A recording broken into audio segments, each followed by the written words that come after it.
Engathi kungaqhubeka nje ube nokuphila okubusisekile, ukuphila okuphelele, ukuphila okunokuthula, ukuphila onokuqhubekela phambili. Kama uPastor Nick channel in Flick. Qinisekisa ukuthi usubscribe, like le video le. Ubheke nama video eswenzile ngesikhathi sendlule. Maningi seswenzile amaphupho ongakwazi ukuthi uthole ukucaciseleka, ama clue ongawathola kuloko esisikhulume ngako. Namhlanje sibheka la udaba lwesibaya. Isibaya thina ngokwesintu sisithatha njengesizinda samathongo, njengezizinda sezidalwa zekhaya. Ila khona uma sekubhede konke ekhaya bebehamba beyokukhuluma nezidalwa noma namathongo emsamo bethethe emsamo esibayeni bese kulunga izinto. Uma kunokungahambi kahle ekhaya kuhambe kuyothethwa lapha esibayeni. Ingakho vele nomakoti uma ethatha eganiswa uwenzelwa kuphi esibayeni ngoba isesizindeni samathongo ekhaya. Lahlala khona izidalwa, lahlala khona imimoya ekhaya. Kodwa kasenze kanje. Anastasia Ncube uthi sawubona pastor weningi, mina ke ngicela ungichazele ngiphupheke ngakho isibaya. Naku ke singakusho ngesibaya. Number 1, uma uphupha isibaya kuwuphawu luhluma sigcwele inkomo. Lusho incebo nempilo esimeme ngenxa yenhlakanipho nokusebenza kokusikhandla kanye nekhono lokonga.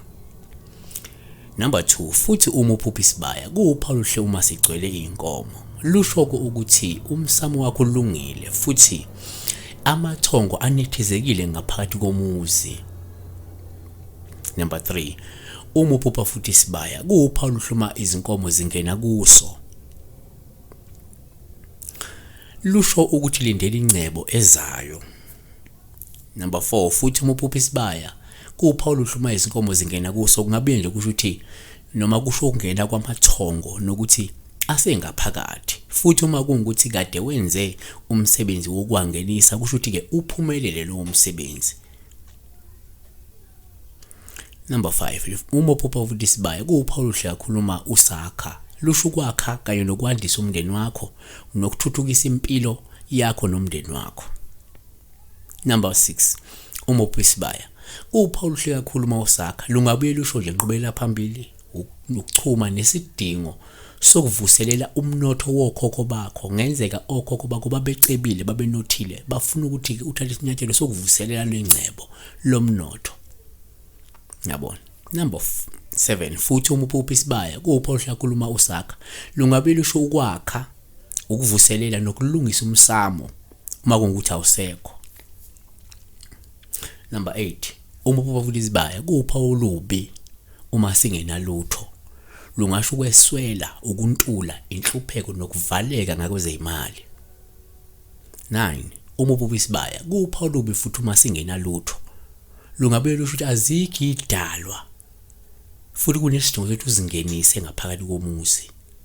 Kungenzeka lapho sekwavalwa ngehlahla idalwa zahamba zonke ngaphakathi ekhaya. Ngabe ke zihanjiswa ukuthi mhlawumbe nathuka inhlamba naculula idalwa zabaleka noma kunobuthakathi obuthile obenza ukuthi zigcine zingasekho ngaphakathi kwekhaya. Funa nenze njani ke nelungise ukuze zize njani zibuye zingene ngaphakathi, uyabona. Number 10, uma uphupha isibaya kuwuphawu lubi uma singenalutho. Lungasho ukuthi inkinga kumalungu omndeni zizodala uqhekeko, ukuhlakazeka noma ukuhlukana phakathi kwamalungu omndeni. Kungenzeka nje ubusibona singalutho kusho ukuthi kungenzeka kuneyinkinga khona emalungweni omndeni esezadala uqhekeko, zadala ukuhlakazeka komalungu omndeni noma ukuhlukana phakathi kwamalungu omndeni. Sekukwamuzi wawo la omalungu omndeni iseyahlakazeka basahlali ngaphakathi komuzi. Yabona. Yiloko bese ngakusho ngesibaya. Futhi noma number 11, uma ngathi isibaya uyasiphupha sesiphukile. Lokho uma siphukile siwile kusho ukuthi kungasho ukuthi akusekho ubumbana komndeni, umndeni sowahlakazeka. Kungakhomba futhi ukuthi idalwa azisekho, kufanele kulungiswe. isizinda salezi idalo noma ayisekho indawo yeyidalo la singabuya zingene khona. So kufanele nilungise isimo somsamo, mhlawumbe umsamo wena usamile kahle, yabona, noma kuyingcebo ayihlali la kuwe nesimo ufuna ulungisiswe, lungisiswe ngale ukuthi kuzingcebo izohlala, yabona. Hlubo idlapha spend too much, yabona, awukwazi ukusave, you can save. Siyabonga.